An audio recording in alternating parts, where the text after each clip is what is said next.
बिस्मिल्लाहिर्रहमानिर्रहीम। अस्सलाम वालेकुम नाज़रीन, प्रोग्राम आप देख रहे हैं 7 से 8 सना हाशमी के साथ। मुझे उम्मीद है कि आप तमाम लोग खैर खैरियत से होंगे। विफाक और सिंध हुकूमत एक बार फिर आमने सामने है। मुद्दा वही पुराना है। विफाक कह रहा है कि सिंध हुकूमत कारकर्दगी नहीं दिखा रहा, सिंध हुकूमत कह रही है हम आपको जवाब दे नहीं है 18वीं आईनी तरमीम के बाद।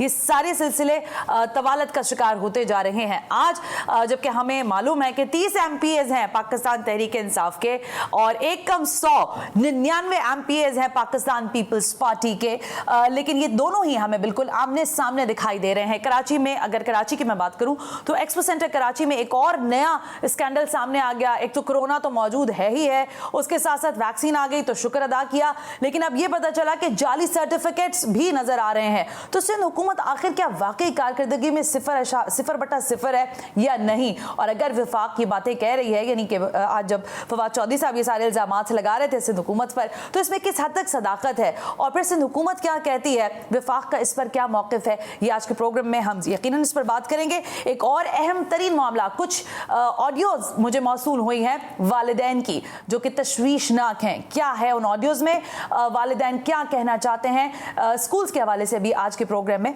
हम बात करने जा रहे हैं। लेकिन जरा सबसे पहले बात कर लेते हैं विफाक और सिंध की। हमें मालूम है कि सिंध हुकूमत इस वक्त पाकिस्तान पीपल्स पार्टी के पास है, जबकि विफाक में पाकिस्तान तहरीक इंसाफ मौजूद है। लेकिन इन दोनों चीज़ों के दरमियान हमें क्या दिखाई दे रहा है कि तमाम तर शख्सियात जो हैं वो एक दूसरे के ऊपर इल्ज़ाम तराशियाँ कर रही हैं। माजी में भी हमने देखा कि पाकिस्तान तहरीक इंसाफ ने बारहा ये कहा कि हम चाहते ये हैं कि सिंध हुकूमत कारकर्दगी दिखाए, लेकिन सिंध हुकूमत इस बात को मानने को तैयार नहीं है। इंपॉर्टेंट शख्सियात हैं जिनको आज हमने दावत दी है, तैमूर तालपुर, नुसरत सहर अब्बासी, नुसरत वाहिद, ज़ाहिर इन तीनों शख्सियात से बात होगी पाकिस्तान की सियासी हालात पर और बिलखुसूस सिंध के हवाले से। Right after this break, you watching 7 से 8।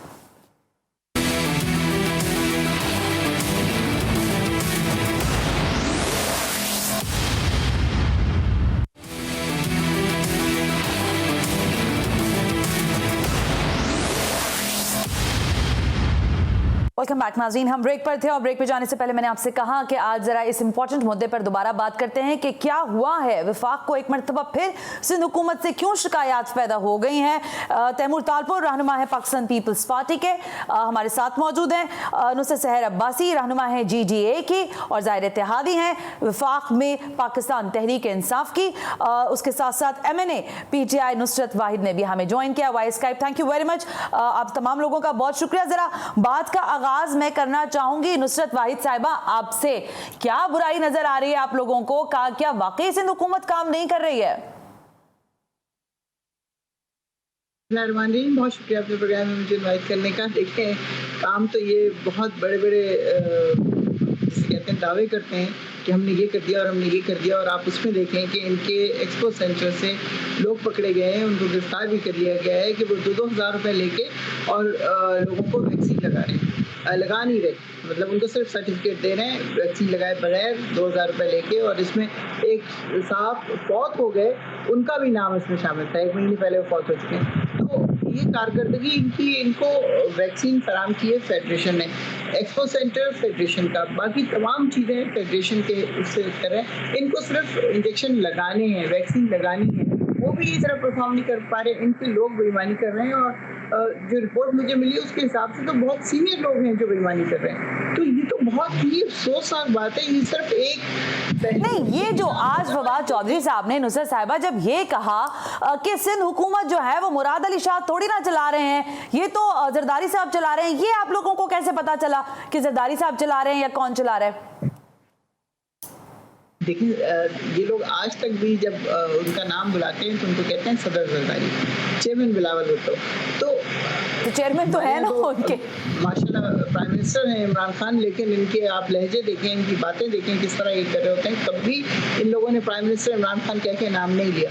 लेकिन जहाँ तक आप भी जानती हैं, हम भी जानते हैं, माइंड जो पीछे चल रहा है वो जरदारी का ही चल रहा है। इसमें नहीं हो सकता कि वो सबसे मुराद अली शाह कोई बात कर लेंगे। जिस तरह आपको याद होगा, ये जो हमारे अब्बासी साहब प्राइम मिनिस्टर बने थे, तो वो उस वक्त जो प्राइम मिनिस्टर थे उस वक्त भी नवाज शरीफ की तरफ इशारा करके कहते थे मेरे प्राइम मिनिस्टर तो यही है, यानी मैं खुद कुछ नहीं हूँ, असल में तो यही है।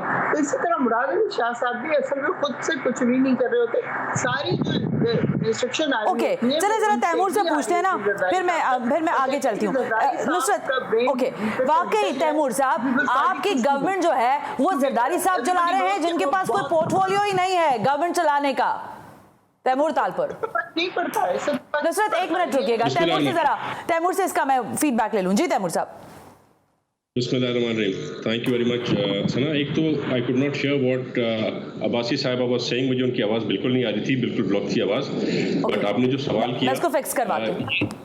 ये इल्ज़ामात जो हैं ये अपनी शर्मिंदगी हटाने के लिए पीटीआई के वो ज़रा ये बातें कर रहे हैं, जिनके अपने लीडर की भी वो हैसियत नहीं है कि वो बिलावल भुट्टो या जरदारी आसिफ ज़रदारी साहब के बारे में बात कर रहे हैं। वो बैठ के अपनी नौकरी पक्की कर रहे हैं, उनके शूज़ को ज़रा अच्छी तरह से चमका के, क्योंकि आज उनके पास और कोई वजह है, कोई तरीक़ेकार नहीं है सिंध की आवाम को, पाकिस्तान के लोगों को फेस करने के लिए। जब उनको पता है कि उस सिंध ने 15 स्कीमें मांगी, 15 में से एक स्कीम भी नहीं दी गई फेडरल गवर्नमेंट की वजह से, जो कि एक कॉन्स्टिट्यूशनल राइट होता है हर सूबे का। और उसके एवज में जब आप देखते हैं तो पंजाब ने भी 15 स्कीमें मांगी, पर उनको 17 दी गई।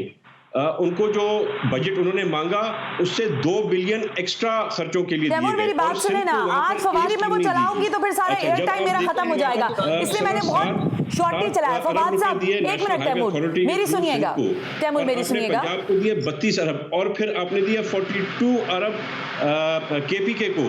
तो चले हम 42 अरब नहीं मांगते, हम तो अपना राइट मांग रहे कि हमें उसका आधा दे दो, उसके आधे का भी आधा दे दो, चले हमें 15 अरब दे दो, पर वो भी नहीं दे रहे। तो जब ये इस किस्म की बातें करते हैं और अवाम के सामने जब मुराद अली शाह साहब इनको एक्सपोज करता है तो इनको जरा सी शर्मिंदगी, हालांकि शर्म उन्हें आती तो नहीं है, पर वैसे कभी कभार थोड़ी बहुत शर्मिंदगी इनको होती है। तैमूर, अब यहाँ पे ये जो सवाल खड़ा हो रहा है तैमूर साहब, कि आपके ज़ाहिर एक्सपो सेंटर के अंदर जो ये खबर सामने आई, जिसके बाद अब मेरे पास लेटेस्ट इत्तला ये थी कि मीडिया का जो एंट्री है वो ही बैन कर दी गई है। क्या वाकई कोरोना के सर्टिफिकेट्स 2-2 हजार में बेच रही है सिंध हुकूमत? कोई मसला ही नहीं है, आप चले मेरे साथ, चल के एक सरप्राइज विजिट देते हैं सना। आपकी टीम, आपके कैमरामैन को भी लेके चलते हैं, क्योंकि मैं जिसको जानता हूं, स्पेशली मीडिया के मेरे दोस्त, मेरे जानने वाले जो एक्सपो सेंटर में गए हैं वैक्सीनेशन कराने, उनके पास सिंध हुकूमत के लिए सिर्फ दुआएं और उनके साथ दुआओं के साथ सिर्फ और सिर्फ तारीफ थी और कुछ भी नहीं था। तो ये झूठी बातें, ये बेचारे अपनी हुकूमत कर नहीं सके। इन लोगों ने सारे झूठ पे मबनी बजट बना दिया, जिसमें फिर अमीर को अमीन तरीन करने का इनका इरादा है और गरीब को गरीब तरीन करने का इनका इरादा है। इन्होंने एक बजट अभी पास होने से पहले ही अपनी जो है रोटी 2 रुपए महंगी हो गई है। उनकी जो टैक्सेस लगा रहे हैं शुगर पे, शुगर और 7 रुपए प्राइसेस ऊपर हो जाएगा। इन्होंने जो पेट्रोलियम पे नया लैब लगाया है। एजेंडा मेरा आज का टॉपिक ये है कि अगर मुराद अली शाह साहब को, जाहिर वफाकी वजीर है फवाद चौधरी साहब, वो कह रहे हैं कि मुराद अली शाह इन कंपनी से कुछ नहीं होने वाला, इसका मकसद है कि आपकी परफॉर्मेंस फिर क्वेश्चन हो रही है, और वो इसलिए हो रही है क्योंकि आपने कराची की डेवलपमेंट में कोई काम नहीं किया। तो फिर ये बात क्या जो कह रहे हैं फवाद चौधरी साहब, इसको एंडोर्समेंट समझे हम कि ये सही बात है कि काम और परफॉर्मेंस नहीं हो पा रही सिंध हुकूमत से? आज सिंध की जितने भी तकरीबन मेजॉरिटी एमपीएज हैं वो सब तारीफ कर रहे हैं सिंध हुकूमत की। आपके पीटीआई के लीड अपने चीफ विप आए थे यहाँ पे, अस्पताल 2000 विजिट करके गए थे। उन्होंने जो कहा था ऑन रिकॉर्ड मीडिया को कहा था, हमारी तारीफ करके गए थे। आपके पंजाब के और बलूचिस्तान के लोग मुफ्त इलाज कराने आते हैं कराची में, हमारा लेजर नाइफ यूज करते हैं, हमारी हर चीज सिंध हुकूमत मुफ्त में उनको अनलिमिटेड खर्चा करने की इजाजत देती है।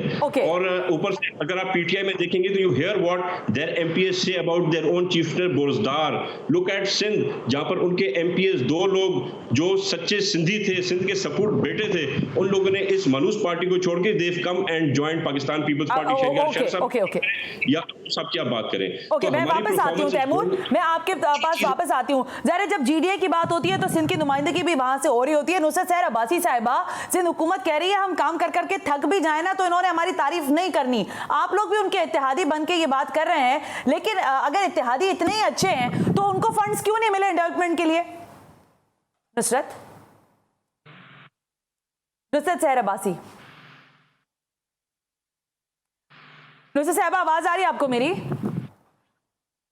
ओके, मैं दोबारा नुसरत की तरफ आती हूँ। नुसरत भाई साहबा, जरा मुझे ये बता दें कि इस सारी चपकलिश के अंदर मान लिया सिंध हुकूमत काम नहीं कर रही, मान लिया यहाँ पर काम नहीं हो सकता, इस दौरान जब ये काम नहीं कर रहे तो आपकी परफॉर्मेंस क्या है? क्या डेवलपमेंट के नाम पर जो हमारे पास खबरें हैं कि कुछ चंद MNAs को पैसा पहुंच गया और वहां डेवलपमेंट का काम हो रहा है, बाकी सारा कराची और बाकी सारे सिंध की आपको भी परवाह कोई खास है नहीं?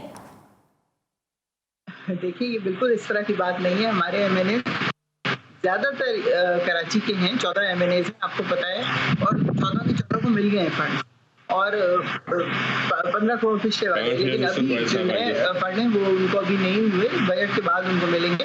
लेकिन आप यकीन कीजिए कि जिसको फंड मिला है वो बेइंतहा अपने इलाके में काम कर रहे हैं। अच्छा, रोजाना के हिसाब से वो जो डेवलपमेंट टीमें हैं वो उनके बारे में बता रहे होते हैं, काम हो रहा है उसके बारे में बता रहे होते हैं।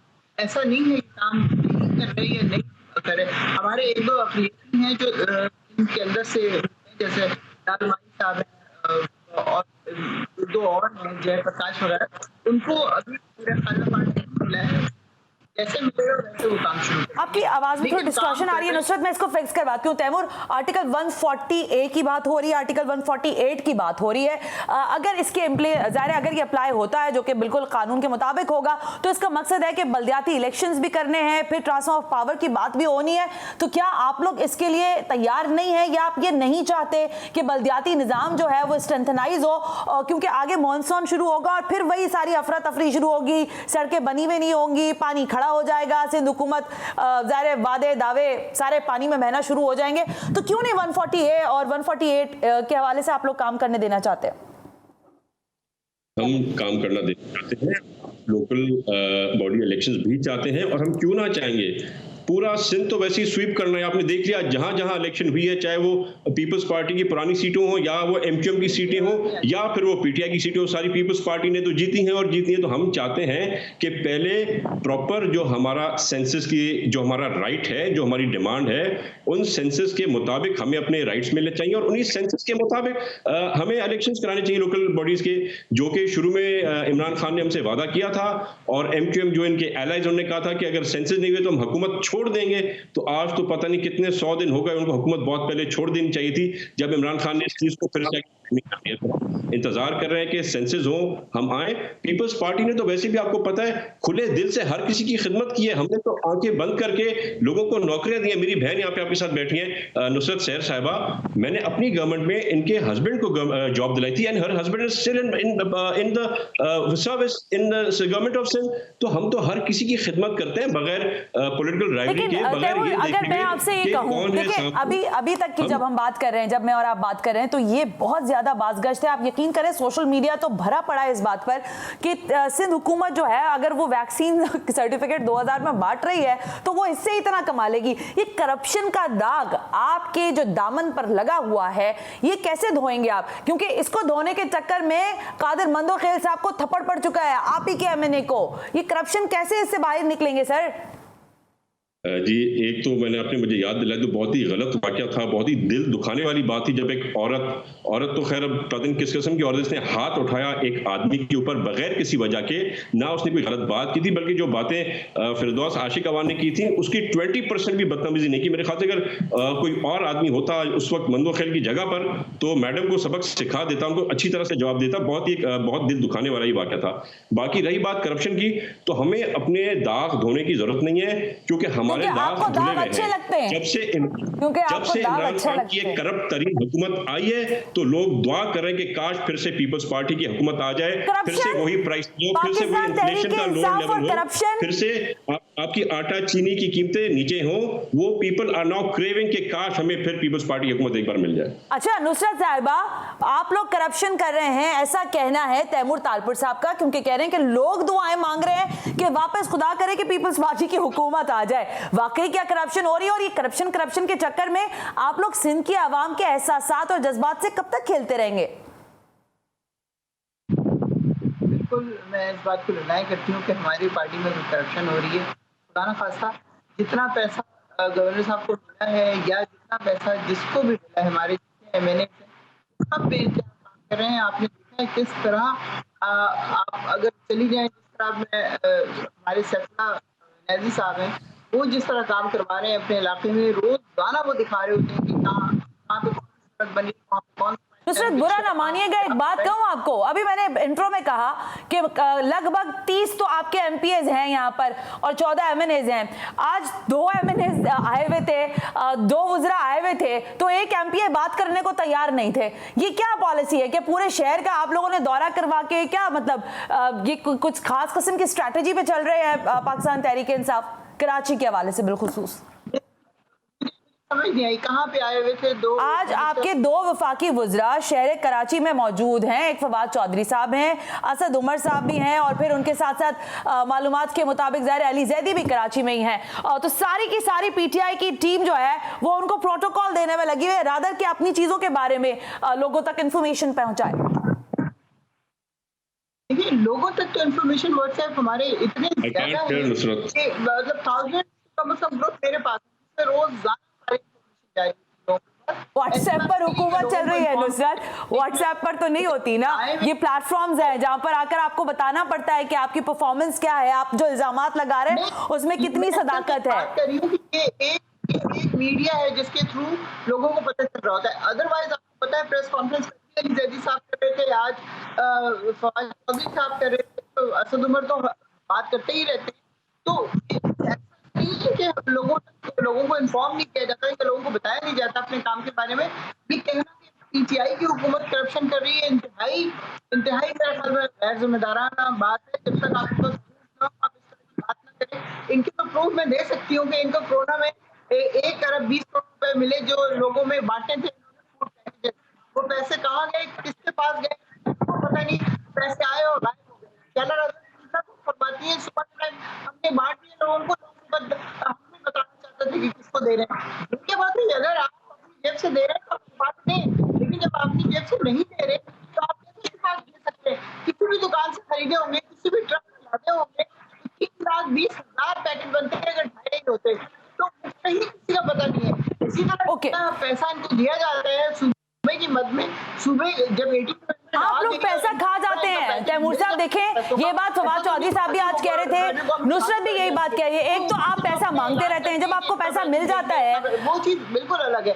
मैं नुसरत पैकेज मिल जाता है, मैं आपका जवाब लेके जा रही हूँ तैमूर की तरफ। कौन सा तरक्याती काम हो रहा है मुझे बताएं आज? कौन सा तरक्याती काम हो रहा है तैमूर साहब बताएं नुसरत साहबा को। आप लोग पैसे मांगते हैं और जब पैसे मरीज बढ़ते जा रहे हैं, गुर्बत बढ़ती जा रही है। घर के इलाके देख ले जाशिमा, आज भी एक माँ ने अपनी 2 बेटियों के साथ खुदकुशी कर ली।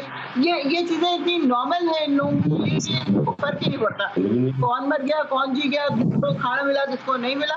इसकी आप जिम्मेदारी फेडरल गवर्नमेंट पे नहीं लगा सकते। आपको पूरा पैकेज आप यानी महंगाई की जिम्मेदारी फेडरल हुकूमत पर नहीं लगा सकते, सूबाई हुकूमत की जिम्मेदारी और सूबाई हुकूमत। हम लोग कोई करप्शन कर रहे हैं खुदा न खास्ता, हमें तो यकीन कीजिए कि बहुत सोच समझ के प्राइम मिनिस्टर साहब दे रहे हैं कि उन लोगों को दे रहे हैं जो असल में लगा सके पैसा। ये नहीं। अच्छा ठीक है नुसरत, आपका पॉइंट आ गया ना मेरे पास। अब जरा मैं तैमूर की तरफ जाती हूँ, मैं आ रही हूँ वापस। तैमूर साहब, मसला ये है कि पाकिस्तान तहरीक इंसाफ ये कहती है कि आप पैसा मांगते हैं, अब जब आपसे पैसे का हिसाब मांगा जाता है वो आपके पास होता नहीं है। आप पैसा लगाते हैं तो कहाँ लगाते हैं? ये नुसरत साहब अभी यही पूछ रही हैं। पहली बात तो ये कॉन्स्टिट्यूशनल राइट है हर सूबे का, क्योंकि इमरान खान न्याजी ने कहा था कि वो हर सूबे को एक ही नजर से देखेगा और हर किसी को बराबर तोलेगा। पर शायद या तो खान साहब अपनी जबान से फिर चुके हैं, या तो खान साहब की जो तोलने वाली मशीन है उसमें कुछ कचरा कोकट मेरे ख्याल से कुछ पड़ा हुआ है बीच में। क्योंकि आपको हर सूबे को बराबरी से देखना है। आपकी एक लेजिटिमेट गवर्नमेंट है, not a selected government like Imran Khan government, but a elected government by the people. अच्छा तैमूर, क्योंकि मेरे पास अभी वक्त कम है, इसलिए मैं लास्ट कमेंट लेना चाहती हूँ आपसे। ये जो आपके जाली सर्टिफिकेट्स का स्कैंडल सामने आया है, इसमें अगर कल्प्रिट आप लोगों के लोग हुए तो क्या कीजिएगा फिर? इम्पॉसिबल। हमारी इतनी टाइट ग्रिप है हेल्थ सिस्टम पे कि 19-20 का भी फर्क नहीं पड़ सकता। मैं आपको चैलेंज कर रहा हूं, आप आए, मेरी इन दोनों बहनों को भी साथ लेके आए, चल के विजिट करें। इंशाल्लाह ताला आप लोग भी तालियां बजा के वहां से और थम्स अप करके उसके बाद वापस निकलेंगे वैक्सीनेशन से। यानी ये सर्टिफिकेट्स नहीं बेचे जा रहे वहां पे 2000 में? तैमूर डिनाई कर रहे हैं आप? मैं ये बिल्कुल गलत बात है, बेसलेस चीज़ है। मैं इस चीज़ को चैलेंज करने के लिए तैयार हूँ। Thank you very much Taimur Talpur, आपका बहुत बहुत शुक्रिया। नुसरत वाहिद, आपका भी बेहद शुक्रिया, क्योंकि हमें ज़ाहिर इस सेगमेंट में आज सिर्फ इतनी ही बात करनी थी कि बिल आखिर एक मरतबा फिर सूबे और वफाक का आमना सामना है। यही वफाक और सूबे का आमना सामना हमें तदरीस के माहौल में भी दिखाई दे रहा है। वफाक कहती है स्कूल्स खोल दें, सिंध हुकूमत कह रही है कि हम ग्रेजुअली खोलेंगे, लेकिन स्कूल खोलने से पहले ही वालिदैन परेशानी का शिकार हैं। कुछ वालिदैन की आज ऑडियो भी मेरे पास मौसूल हुई है, तो वो भी प्रोग्राम में शामिल करेंगे। एक ब्रेक के बाद प्रोग्राम आप देख रहे हैं 7 से 8।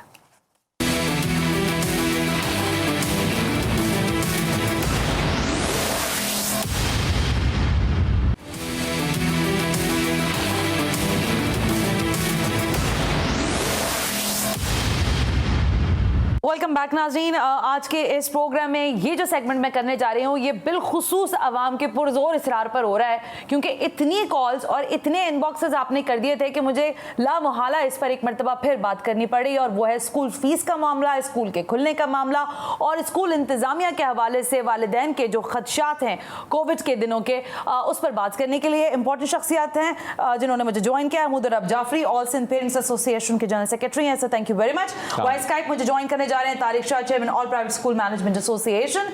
लेकिन इससे पहले जिन लोगों ने बातें पहुंचाई हैं हमूद साहब, वो पेरेंट्स मैं आपको भी सुनवा देती हूं कि वो क्या कह रहे हैं और अपने देखने वालों को भी जरा चलाएं जी। जो शिकायत मौसूल हुई है, मैंने कोशिश की कि लोगों के नाम को सीगा राज में रखा जाए, हाँ अलबत्ता इलाकों की निशानदेही उसमें जरूर है। चलाइएगा जी। वालेकुम। जब से लॉकडाउन लगा है मेरे बच्चे स्कूल जा रहे हैं और हर महीने फ़ीस भी ले रहे हैं, और लॉकडाउन में ही उन्होंने पेपर भी दिए हैं और कैजुअल ड्रेस में ही बुला रहे हैं, यूनिफॉर्म में नहीं बुला रहे, और एनुअल चार्जेस भी ले रहे हैं और फीसों में भी इजाफा कर दिया है, किसी चीज़ में कमी नहीं कर रहे हैं। अस्सलाम वालेकुम सना हाशमी साहिबा, मैं आपके इल्म में ये बात लाना चाहता हूँ, कौन कहता है कि लॉकडाउन के दौरान स्कूल बंद हैं या बंद रहे। कराची के मज़ाफ़ाती इलाकों में तमाम स्कूल्स खुले रहे। उरंगी, बल्दिया टाउन, सुरजानी टाउन, मंगोपीर, मच्छर कॉलोनी, मुशर्रफ कॉलोनी, मलीर, मुराद मेमन गोट समेत कई इलाकों में स्कूल बाकायदगी से खुले रहे। स्कूल मालिकान ने मेन गेट तो बंद कर रखे थे, मगर मैं आपको ये बताता चलूँ कि बच्चों और अमले के लिए खुफिया दरवाज़ों का इस्तेमाल किया जाता रहा, और ये भी कहा गया कि बच्चों को यूनिफॉर्म पहना के ना भेजा जाए, जिस पर वालिदैन ने उनके हुक्म की तामील करते हुए अब बच्चे भेजते रहे। ठीक है। और दूसरी बात रही, लॉकडाउन के दौरान बच्चों के वालिदैन से मुकम्मल फ़ीस वसूल की जाती रही। दिलचस्प बात ये भी बताऊं कि जहां लॉकडाउन के दौरान तमाम तफरीह मकामात बंद थे, तो इस दौरान भी स्कूल इंतज़ामिया ने बच्चों को पिकनिक पे ले जाने के लिए वालिदैन से फ़ी बच्चा 1500 रुपये वसूल किए। अस्सलाम वालेकुम। मैं आपके प्रोग्राम के तवस्सुत से हुकाम बाला तक अपना पैगाम पहुंचाना चाहता हूं कि हम लोग बड़े परेशान हैं और बड़े क्राइसिस में हैं, क्योंकि गवर्नमेंट ने लॉकडाउन लगाया था और उसके सिलसिले में उन्होंने ये भी कहा था, अनाउंस किया था कि भाई बच्चों की फीसेस में कमी की जाएगी, लेकिन ऐसा कुछ भी नहीं हुआ। हमारे बच्चे प्रॉपर स्कूल जाते रहे और फीसेस भी जो थी वो भारी फीसेस उनकी हर महीने लेते रहे स्कूल वाले, और ब्लैकमेल भी करते रहे कि भाई आप जो है वो फीस पे करें तो पेपर्स दिए जाएंगे, वरना पेपर्स नहीं लिए जाएंगे बच्चों से। और अभी रिसेंटली रिजल्ट भी अनाउंस किया है 10 तारीख को, तो उसमें जब भी ये था कि भाई फीस पे करें यानी एनुअल चार्जेस भी लिए गए, ठीक है, अदरवाइज रिजल्ट नहीं दिया जाएगा। मैं जरा इस पर पहले हमूद साहब आपकी इजाजत से तारिक शाह साहब से बात करना चाहूंगी। तारिक शाह साहब, ये बताइए स्काइप उनका अभी एक्टिव नहीं है, तो तारिक जैसे ही एक्टिव होते हैं मैं दोबारा उनकी तरफ आती हूँ। लेकिन सर ये तो कंसर्न जाहिर है, आप भी पेरेंट्स एसोसिएशन से हैं, आपके भी इसी तरह के होंगे, लेकिन अब हमारा जो शिकायत हमारे पास आ रही है आप लोगों की जानिब से वो ये है कि ताहाल फीसेस जो हैं वो फुल फ्लेज ली जा रही हैं, और आप लोगों का ये सबसे बड़ा कंसर्न है। क्या आप लोग तैयार हो गए अपने बच्चों को स्कूल भेजने के लिए? बहुत शुक्रिया सना, एक दफ़े प्रोग्राम में मदऊ करने के लिए। और फीसिस, लॉकडाउन, स्कूल तालीम का जो जितनी तालीम दी गई है पिछले 1.5 साल में, देखिए स्कूल्स, जैसे आपने 3 ऑडियोज़ सुनाई, उसमें पेरेंट्स ने बताया कि खुफिया दरवाज़ों से बच्चों को बुलाया जा रहा है, पिकनिक पे लेके जाया जा रहा है लॉकडाउन। और इससे हट करके मेरा सवाल ये है कि आप बच्चों को सिखा क्या रहे हैं? Violation of law. बच्चों को समझ में नहीं आ रहा कि हमें छुप छुपा कर के अंदर बुलाया जा रहा है। वो क्या सीख रहे हैं कि क्या अलिफ बे सीखने बच्चे स्कूल नहीं जाते? सिर्फ बच्चे बहुत कुछ सीखने के लिए जाते हैं। तो ये आप क्या सिखा रहे हैं? और ये मुझे स्कूल का ज़ाहिर अभी नाम नहीं पता हमें कि कहाँ है, लेकिन जो कुछ भी हो रहा है ये जिन इदारों का काम है, रेगुलेटर का काम है, मिनिस्ट्री ऑफ एजुकेशन का काम है, वो कहाँ से हो रही है। और सबसे अनोखी बात ये है सना कि बात कर रहे हैं वो कराची की। मैं आपको इसीलिए तो मैंने सुनवाई, क्योंकि मेरे पास कराची की बात कर रहे हैं तो आप अंदाजा कर सकती हैं कि अंदरूनी सिंध क्या हो रहा होगा, छोटे शहरों में क्या हो रहा होगा। वहाँ तो स्कूल्स मुकम्मल बंद है, क्योंकि सरकारी स्कूल्स बंद हैं, ये मैं बता रही हूँ। सरकारी स्कूलों की तो ऑनलाइन सिस्टम तो है ही नहीं पढ़ाई का। और जो रहे स्कूल्स हैं वो आई एम सॉरी, लेकिन सिंध हुकूमत बताएगी इस मामले पर कि कितने घोस्ट स्कूल्स हैं, जो स्कूल्स हैं लेकिन वहाँ स्कूल पढ़ने वाला कोई नहीं है। सिंध हुकूमत कुछ भी नहीं बताएगी। पिछले 5 सालों में उन्होंने कुछ नहीं बताया। खास तौर से मैं बात करूंगा जब से सईद गनी साहब आए हैं, वो उन्होंने तो हमें शक्ल तक नहीं दिखाई है। हाँ, वो बंद प्रेस कॉन्फ्रेंस कर रहे थे थोड़ी देर पहले, वो हमें नहीं दिखाते शक्ल, पेरेंट्स को नहीं दिखाते, मीडिया को दिखाते हैं, स्कूल की एसोसिएशन को दिखाते हैं, तारिक से पूछते हैं, स्कूल एसोसिएशन को दिखाते हैं, पेरेंट्स को नहीं दिखाते। तारिक आप आ गए हैं, अभी आपके आने से पहले मैंने 3 ऑडियोज चलाए, जो कि जाहिर है मैं उनके नाम नहीं लेना चाहूंगी, वो इसी शहर कराची के लोग हैं और वो बता रहे हैं कि लॉकडाउन था, स्कूल्स खुले हुए थे, बच्चों को छप्पर में ले जाके पढ़ाइयां हो रही थी। ये कौन से स्कूल्स थे और ये किसके मातहत आते हैं? देखिए बिल्कुल ये हमारी नॉलेज में भी आई हैं चीज़ें, और देखिए 9-10 को तो अलाउ किया गया है कि वो बच्चे वहाँ पर आएँ और अपनी स्टडीज़ को कंटिन्यू रखें ताकि एग्जाम्स प्रॉपर्ली दे सकें। लेकिन हाँ, छोटी क्लासेस को नहीं कहा गया है, और अगर कोई स्कूल कर रहा है तो बिल्कुल गलत है। और हमने भी नोटिस दिया है, कल और परसों 2 दिन हमने भी देखा है, तो इंशाल्लाह मंडे को हम भी इस पर एक्शन लेंगे। लेकिन कहीं कहीं देखें आप, कुछ ऐसी वजूहत भी आई हैं, सॉरी केसेस आए हैं कि वहाँ पर स्कूल ओनर को तशद्दुद का निशाना बनाया गया पुलिस इंतजामिया की तरफ से, जिस हम पुरजोर मजम्मत भी करते हैं। देखिए अगर किसी ने वायलेशन की है तो उसकी कानूनी कार्रवाई होनी जरूरी है, लेकिन किसी भी स्कूल ओनर के साथ फिजिकल होना ये बहुत गलत बात है, इस पर भी हम मजम्मत करते हैं। दुरुस्त है तारिक, मजम्मत बिल्कुल होनी चाहिए और हम बिल्कुल इसको पसंद नहीं करते और ये अच्छी चीज़ है भी नहीं। लेकिन ये जो टीचर्स के साथ मसला आ रहा है, टीचर्स कह रहे हैं कि आप उनको तनख्वाहें नहीं दे रहे, आप तनख्वाहें मतलब आप स्कूल इंतजामिया के लोग यानी पूरी फीसेस मौसूल कर रहे हैं लोग पेरेंट्स से, लेकिन उसका ट्रिकल डाउन इफेक्ट टीचर्स तक भी नहीं पहुंच रहा। तो ये जो स्कूल फी का मामला है, फिर सुप्रीम कोर्ट के ऑर्डर्स को देखते हुए 20% कमी के साथ वसूली होनी थी, ये क्यों नहीं मैकेनिज्म तरतीब क्यों नहीं दे रहे आप लोग? देखिए 20% रिडक्शन जो है वो उस पर केस जो चल रहा था उस पर मेरे ख्याल से फैसला नहीं आया, लेकिन उस पर स्टे ऑर्डर लिया गया था कि जो है वो 20% हम नहीं दे सकते क्योंकि स्कूल्स की अपनी भी वजूहात हैं। इसकी बिना पर लेकिन 20% मार्जिन तो किसी भी एक कारोबारी इदारे का भी नहीं होता। ये तो फिर भी इंस्टीट्यूशन है कि 20% तो खैर कोई गुंजाइश नहीं बनती, लेकिन फिर भी स्कूल्स ने वॉलंटरली जितना भी हो सकता था, जितने महीने हो सकता था। और आज भी मैं आपको बताऊं, बहुत से स्कूल जिनके पेरेंट की फीस बहुत ज्यादा ड्यूज हैं उनको भी रिलैक्सेशन दे रहे हैं, लेकिन ये वॉलंटरीली हो तो बहुत बेहतर है।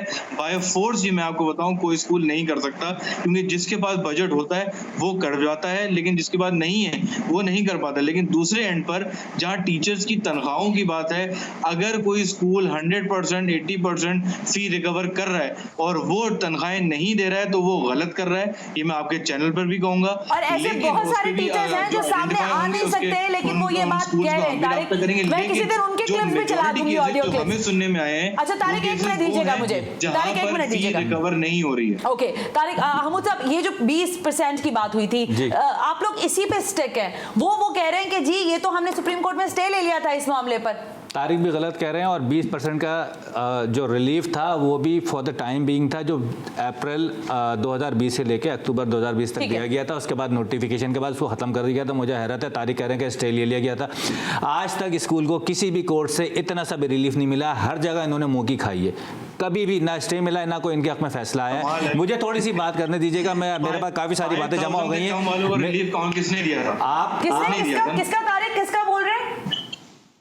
5,000 से फीस पे कम जो स्कूल हाँ, हैं चार्ज कर रहे 5,000 वाला भी तो था ना, रिलीफ कोर्ट नहीं दिया था ना कि 20% वो भी रिडक्शन नहीं ऑर्डर पे करेंगे। हुआ था। अच्छा, वहीं पे जब सुप्रीम कोर्ट अच्छा, अब महमूद बात करें, तारिक फिर वापस आते हैं। हाँ, तारिक एक मिनट रुकिएगा। मामला मनवाए हैं। ओके, महमूद अपनी बात करें। 5,000 वाला रिलीफ भी ऑर्डर पे दिया गया था, वो किसी के कहने पे नहीं दिया गया था। लेकिन let me back to Tariq comments. Tariq ने कहा कि स्कूल्स के ओनर्स के ऊपर तशद्दुद किया गया है, वॉलेशन ऑफ लॉ हुई है।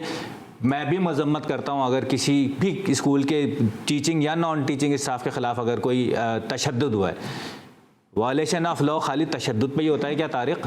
जो वायलेशन ऑफ लॉ आप पिछले सालों से करते हुए चले आ रहे हैं, अभी भी कर रहे हैं। टीचर्स को तनख्वाहें आप नहीं दे रहे हैं, जो एनुअल चार्जेस हैं, जो अनअप्रूव्ड फी है। मेरे पास कितने स्कूलों से मैसेजेस आए हैं पेरेंट्स के कि हमसे एनुअल चार्जेस मांग रहे हैं। शाहीन पब्लिक स्कूल का केस मैं नाम लेकर के कह रहा हूँ कि वो बेचारे उनको कॉपियाँ किताबें नहीं दे रहे। वो कह रहे हैं कि आपको सिर्फ और सिर्फ हमसे लेनी है, बच्चों को क्लासों में नहीं बैठने दे रहे। अभी 9 तारीख की वीडियो उनकी पूरी वायरल हुई हुई है। आप भी मजम्मत करके खामोश हो जाते हैं। भाई आप एसोसिएशन के चेयरमैन हैं, आप अगर आपके मेंबर ऐसा करते हैं तो आपका काम है उनके खिलाफ कार्रवाई करना। क्या ऐसा हो रहा है, और अगर हुआ है तो आपने इसके लिए क्या कार्रवाई की है फिर? देखिए, बात ये है कि ये वही वाली बात है कि ये भी पेरेंट एसोसिएशन चला रहे हैं, तो क्या अगर कोई पेरेंट फी पे नहीं कर रहा तो क्या ये जिम्मेदार होंगे? लेकिन वही वाली बात है कि हम तो ज़्यादा से ज़्यादा ये करते हैं कि उनको प्रोटेक्ट नहीं करते, हम उनकी मेंबरशिप सस्पेंड कर देते हैं। हम गवर्नमेंट अगर कोई एक्शन लेता है तो हम गवर्नमेंट के साथ खड़े होते हैं, स्कूल के साथ नहीं खड़े होते। इससे ज़्यादा एसोसिएशन नहीं कर सकती। ना तारिक, मैं आगे जाना चाहती हूँ जरा इस पॉइंट से आगे। तारिक एक मिनट रुक जाएगा। प्राइमरी सेक्शन को ऑन करने की बात क्या कह रहे हैं? सिंध हुकूमत के साथ आपकी जो लास्ट मीटिंग्स हुई थी उसमें क्या कहा जा रहा है? कब तक इसको ओपन किया जाएगा? और उसके लिए जो SOPs की बात हो रही है, जो कोविड वैक्सीन करने की बात हो रही है, उस पे कहां तक पहुंचे हैं आप लोग? तारिक, देखिए, मेजॉरिटी जो है वो 90% जो टीचर्स हैं उनको वैक्सीनेशन हो चुकी है, जो अभी तक की रिपोर्ट है। लेकिन इससे बेहतर रिपोर्ट जो है वो NCOC के पास है, जहां पे वो स्टैटिस्टिक्स गैदर कर रहे हैं पूरे पाकिस्तान की। लेकिन हमने अभी भी ये कहा है कि तमाम तालीमी इदारों को विद SOPs खोल देना चाहिए। उन स्कूल्स को फौरी तौर पर खोल देना चाहिए जिन्होंने 100% वैक्सीनेशन अपने स्टाफ की करवा ली है, क्योंकि जब सारे शोबे खुल गए तो ये भी खुल जाए। और इसके खोलने का डिसीजन जो है वो स्टीयरिंग कमेटी की मीटिंग में किया जाएगा। लेकिन हमारा आपके चैनल के तवज्जुह से भी यही मुतालबा है, इस स्टीयरिंग कमेटी की मीटिंग जल्द से जल्द बुला ली जाए, क्योंकि अब बहुत देर हो चुकी है। और सईद गनी साहब से भी मैं रिक्वेस्ट करूंगा कि अगर आप बाकी सियासी कमिटमेंट छोड़कर अगर तालीम को प्रायोरिटी दे दें तो बहुत सारे मामला हैं जो फंसे हुए हैं। सईद गनी से आप दोनों को ही शिकवा है, पेरेंट्स को भी और स्कूल्स को भी। महमूद, आप इस चीज पर कितना रिलीफ महसूस कर रहे हैं कि आपके बच्चे अनकरीब स्कूल जाने वाले हैं और वहां का स्टाफ जो है फुली वैक्सीनेटेड होगा, SOP के तहत वहां पढ़ाई होगी, तालीम का सिलसिला चलेगा, या इसको अभी फिर दोबारा रिव्यू करने की जरूरत है? देखिए, रिव्यू करने की ज़रूरत तो जब जैसे आपने बताया कि तारिक ने भी बताया कि 90% स्टाफ जो है वैक्सीनेटेड हो चुका है। फ़िलहाल हमारे पास इसके अलावा कोई दूसरा ऑप्शन ही नहीं है कि हम वैक्सीनेशन के अलावा किसी और चीज़ पर रिलाई कर सकें। SOPs फॉलो हों और वो ऑब्जर्वेशन में भी नज़र आएँ, मीडिया पे व्हाट्सएप के ऊपर या ज़बानी कलामी ना हो। अगर हमें स्कूल्स में उसकी वॉयलेशन नज़र आएगी, हम दूसरे दिन से बच्चों को नहीं भेजेंगे। सेहत पहली चीज़ है। स्कूल भी भेजना चाहते हैं, पढ़ाना भी चाहते हैं, फ़ीस तो आप ले ही लेते हैं, उसको तो आप छोड़ दीजिए, लेकिन हम बच्चों को भेजना चाहते हैं। अगर आप SOPs पे पूरी तरह से फॉलो करेंगे, आपका स्टाफ पूरा वैक्सीनेटेड होगा तो ज़रूर हम भेजना चाहेंगे। ज़ाहिर है हर आदमी ये चाहता है कि सिर्फ तालीमी नहीं, कोविड से जितने भी मामला में गड़बड़ हुआ है वो अपने रूटीन आ जाएं तमाम मामला। सना, मुझे थोड़ा सा टाइम और चाहिए। मैं ये जो सिंध गवर्नमेंट है और फेडरल गवर्नमेंट का भी मैं नाम लूँगा, इसलिए कि आपके पिछले सेगमेंट में भी बात हो रही थी कि मालियाती इदारों से पाकिस्तान को 1 अरब 38 करोड़ डॉलर सिर्फ कोरोना रिलीफ फंड्स के लिए मिला है। हाँ। अच्छा, वो ये कहते हैं कि हम फीसें, बहुत सारे पेरेंट्स ने फीसें नहीं दी। मैं भी मानता हूं कि बहुत सारे हों या थोड़े से हों, लेकिन ऐसे पेरेंट्स ज़रूर हैं जिन्होंने फीस नहीं दी। क्यों नहीं दी? वो पहले तो देते थे ना, आप फ्री में तो नहीं पढ़ाते थे उनको। ये कोविड के आने के बाद अगर आपके स्कूल पर हालात ख़राब हुए, हमारा पहले दिन से ये मुतालबा है, मार्च 2020 से हमारा ये मुतालबा है कि गवर्नमेंट जो है वो स्कूल से, प्राइवेट स्कूलों से मामला तय करे कि उनका कितना खर्चा है। और आपके पास ये 1 अरब 38 करोड़ डॉलर बाहर से आए, 260 अरब रुपए का बजट सिंध का ऑलरेडी आपके पास है, इजाफी फंड्स आपने ऑलरेडी एलोकेट किए हुए हैं, बिल्कुल किया जा सकता है। आप पेरेंट्स को तो रिलीफ दें। आपको लेकिन अच्छा 100% एग्री तारिक, लेकिन ये जो स्टीयरिंग कमेटी बैठाने की आप बात कर रहे हैं, जरा इनको भी ले जाए ना स्टीयरिंग कमेटी के अंदर, ताकि इनकी भी कोई बात सुन ले और कोई मामला हल हो जाए। क्योंकि मेरे पास ये इत्तलात हैं कि आप लोग भी, यानी जो तमाम तर एसोसिएशन के लोग हैं स्कूल्स के, वो लोग दो पॉलिसी से परेशान है, यानी विफाक की अलग पॉलिसी है और सिंध की अलग पॉलिसी है। आप लोग भी जेपटाइज समझ रहे हैं अपने आप को। Tariq please comment on that. जी बिल्कुल, देखें वफाक जो है वो एनसीओसी का एक इदारा बनाया गया कि वो पूरे पाकिस्तान में एक डिसीजन फॉलो होगा, जो कि होता भी है, लेकिन सिंध के अंदर एक अलग डिसीजन लेकर आते हैं, जिसकी वजह से मैं आपको बताऊं पेरेंट के अंदर भी कंफ्यूजन होती है कि अगर वफाक ने या एनसीओसी ने कोई कह दिया है तो क्या आया सिंध ने कह दिया है, और सिंध अपने अलग मौका लेकर आता है, जिसमें स्कूल ओनर तो कंफ्यूज है ही है, पेरेंट भी कंफ्यूज है कि किसको फॉलो किया जाए। या बहुत से ऐसी पेरेंट होते हैं जिन्होंने वफाक का डिसीजन सुना हुआ होता है और सिंध का नहीं सुना हुआ होता, तो वो समझते हैं कि डिसीजन यही है, कंफ्यूजन ज्यादा बढ़ जाती है, डिसीजन होना जरूरी है। अच्छा तारिक, अब मैं क्योंकि बिल्कुल लास्ट कमेंट आपसे ले रही हूँ, फिर हमूद से लूंगी। मुझे बताएगा कि अगर कल स्टीयरिंग कमेटी का इजलास हो जाता है और कुछ घंटों बाद सईद गनी साहब जो है प्रेस कॉन्फ्रेंस करके कह देते हैं कि जी प्राइमरी सेक्शन को भी हम ऑन करने जा रहे हैं, तो you people are ready to open the schools? बिल्कुल, देखिए हम तो बहुत पहले से तैयार बैठे हुए हैं। इवन जो है वो अगर हमें एक दिन का मार्जिन भी अगर दिया जाता है तो एक दिन में भी हम स्कूल्स रेडी कर सकते हैं। ओके हमूद साहब, अगर ये फैसला होता है तो कितना रिलीव होगा? आपको लगता है कि ये एक बेहतर फैसला हो सकता है? देखिए, अभी हमने इस पे पहले भी बात की कि अगर एसओपीज़ पे पूरा अमल हो और हम पेरेंट्स मुतमईन हो जाएं उन इंतजामात से जो कि स्कूल करेगा बच्चों की पढ़ाई के दौरान, तो हम भी चाहते हैं बच्चे जाएं। अभी आजकल एग्जाम्स हो रहे हैं, ऑनलाइन एग्जाम्स हो रहे हैं, ऑनलाइन हो रहे हैं और 9th क्लास ऑनवर्ड से फिजिकल एग्जाम्स हो रहे हैं। मुझे ये बता बच्चों ने पढ़ा क्या है जब वो एग्जाम दे रहे हैं? ऑनलाइन नहीं पढ़ा बच्चों ने? कितने बच्चों ने पढ़ा है? अब आप मुझे बताएं कि ये तो 2 पेपर का एग्जाम हो रहा है सिर्फ। हाँ, पाकिस्तान में अगर जो मेरे पास फिगर्स थे उसमें था कि 4 करोड़ 90 लाख स्कूल जाने वाले बच्चे जो हैं, उनमें से 10 लाख बच्चे हैं जिनके पास ये फैसिलिटी है कि वो ऑनलाइन पढ़ सकते हैं। तो बाकियों का क्या हशर हुआ होगा मुझे नहीं पता। लेकिन हमूद, आज के इस डिस्कशन में मेरा ख्याल है आप भी ऑप्टिमिस्टिक हैं कि जब स्कूल खुलेंगे तो आप बच्चों को भेजेंगे विद दी एसओपीज, लेकिन फीस वाला मामला वैसे ही है। और तारिक साहब, आपने फीस के मामले पर किसी किस्म का कॉम्प्रोमाइज नहीं करना है स्कूल्स मैनेजमेंट के साथ। उन्होंने तो कह दिया, हम कोर्ट में कह दिया हम कारोबार करते हैं। हम जब करें ना, जब हमें रिलीफ मिल रहा हो। मैं आपको चैनल की तवज्जो से बारहा कहता रहा हूं कि कोविड रिलीफ जो है वो अगर स्कूलों को मिलेगा तो वो यकीनन पेरेंट पे ट्रांसफर होगा। तो इस बात पर आप दोनों एक साथ क्यों नहीं हो जाते? एक मिनट तारिक, यही बात तो ये हमूद भी कह रहे हैं, यही बात आप भी कह रहे हैं, तो आप लोग एक प्लेटफॉर्म के साथ क्यों नहीं ये बात कह देते? बिल्कुल कह सकते हैं, बिल्कुल कह सकते हैं, इसमें कोई कबात तो फिर एक प्रेस कॉन्फ्रेंस कर लें दोनों साथ बैठ के, ताकि आपका भी फायदा हो और बेचारे पेरेंट्स का भी कोई फायदा हो जाए। अगर इनको सईद गनी से इजाजत मिल जाएगी तो ये आ जाएंगे हमारे साथ। सईद गनी से इजाजत लेके आप करते हैं बातचीत? ऐसा क्या है अमित भाई, हम आपको आज हाजिर रहते हैं, कोई थैंक यू वेरी मच, बहुत बहुत शुक्रिया Tariq Shah, chairman all private school management association, Hamood Arab Jafri, all Sindh parents association के general secretary, both of you. आज के प्रोग्राम से सना हाशमी को इजाजत दीजिए, अल्लाह हाफिज। Thank you so much. Thank you.